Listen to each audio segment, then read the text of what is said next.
Iran বিশ্বের প্রাচীনতম সভ্যতাগুলির মধ্যে একটি। গত 500 বছর ধরে ইরান এই বর্ডার নিয়ে অবস্থান করছে। পৃথিবীতে খুব কমই কোনো সুপার পাওয়ার আছে যাদের সাথে ইরানের যুদ্ধ হয়নি, সেটা হোক রোমান্স, আরব, মঙ্গল, তুর্ক, রাশিয়ান অথবা ব্রিটিশ।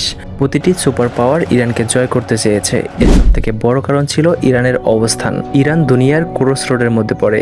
এটি একটিমাত্র দেশ যেটি ইউরোপ, আফ্রিকা এবং এশিয়া এই তিনটি মহাদেশকে একত্রে কানেক্টেড করে। আজকের ইরানের 7টি দেশের সাথে বর্ডার রয়েছে। ইরানের পূর্ব দিকে রয়েছে পাকিস্তান, আফগানিস্তান, তুর্কমেনিস্তান এবং পশ্চিম দিকে রয়েছে ইরাক, তুরস্ক, আর্মেনিয়া ও আজারবাইজান। এর সাথে সাথে ইরানের কাছে আছে 3টি গুরুত্বপূর্ণ সমুদ্রেরও অ্যাক্সেস।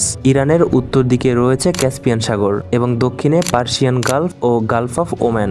বিশ্বের সবচেয়ে গুরুত্বপূর্ণ এবং বিপজ্জনক স্থানটিও ইরানের এই সমুদ্রের দিকে, যাকে স্ট্রেইট অফ হরমুজ বলা হয়। পুরো পৃথিবীর 20% তেল এবং গ্যাসের বাণিজ্য এই হরমুজ প্রণালী থেকে হয়ে থাকে। হরমুজ প্রণালীর এই 7টি দ্বীপও 1970 সাল থেকে ইরানের নিয়ন্ত্রণে রয়েছে, যদিও আগে এগুলো সংযুক্ত আরব আমিরাতের নিয়ন্ত্রণে ছিল। একইভাবে ক্যাসপিয়ান সাগরের এই আশুরাদের দ্বীপটিও ইরানের নিয়ন্ত্রণে। গত 40 বছর ধরে ইরান পশ্চিমা বিশ্বের জন্য মাথা ব্যথার কারণ হয়ে দাঁড়িয়েছে। কিন্তু এত শক্তিশালী সেনাবাহিনী এবং অর্থনীতি থাকা সত্ত্বেও কোনো পশ্চিমা দেশ কেন ইরানকে আক্রমণ করে দখল করতে পারেনি? সকল দেশই জানে যে ইরানের উপর সরাসরি আক্রমণের ফলে উল্টো ব্যাপক ক্ষতি হতে পারে। অন্যান্য অনেক কারণের পাশাপাশি ইরানের জিওগ্রাফিও ইরানকে আনকনকিউরেবল করে তোলার ক্ষেত্রে অনেক বড় ভূমিকা পালন করে। আজকের ভিডিওতে আমরা দেখব ইরানের ইতিহাস, এর জিওগ্রাফি এবং এর প্রক্সি বাহিনীগুলো ইরানকে কিভাবে এতটা শক্তিশালী বানিয়ে দিয়েছে।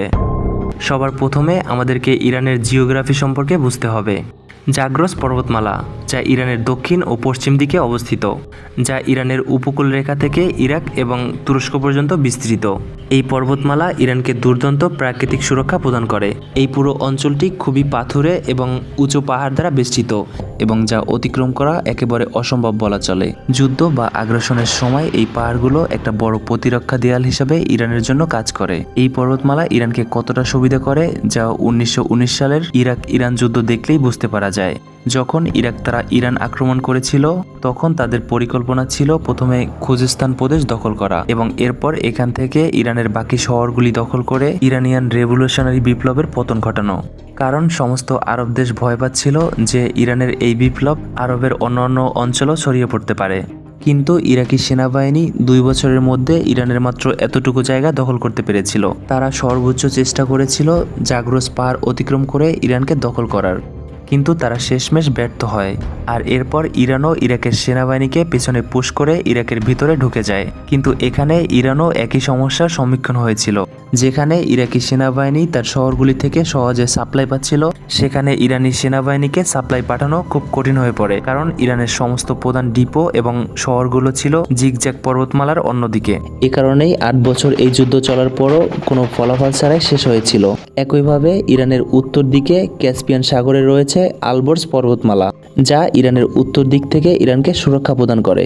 এই পর্বতমালা কেবল ইরানকে সুরক্ষাই প্রদান করে না, বরং ইরানকে অনেক প্রাকৃতিক সম্পদও সরবরাহ করে।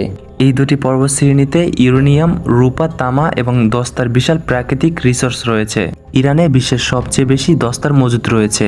একইভাবে পারস্য উপসাগরের কাছে তেল এবং গ্যাসের বিশাল মজুত রয়েছে।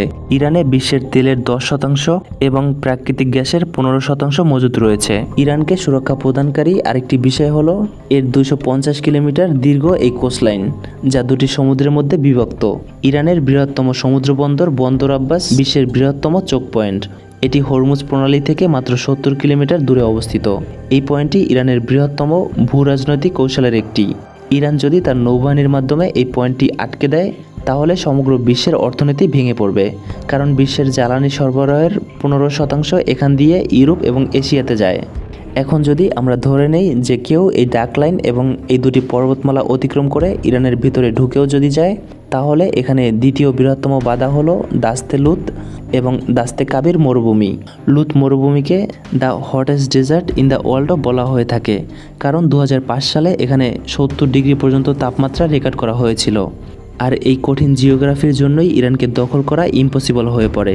তবে আজকের দিনে ইরানকে এত শক্তিশালী করে তোলার পিছনে দ্বিতীয় কারণ হলো এর ভূরাজনৈতিক কৌশল।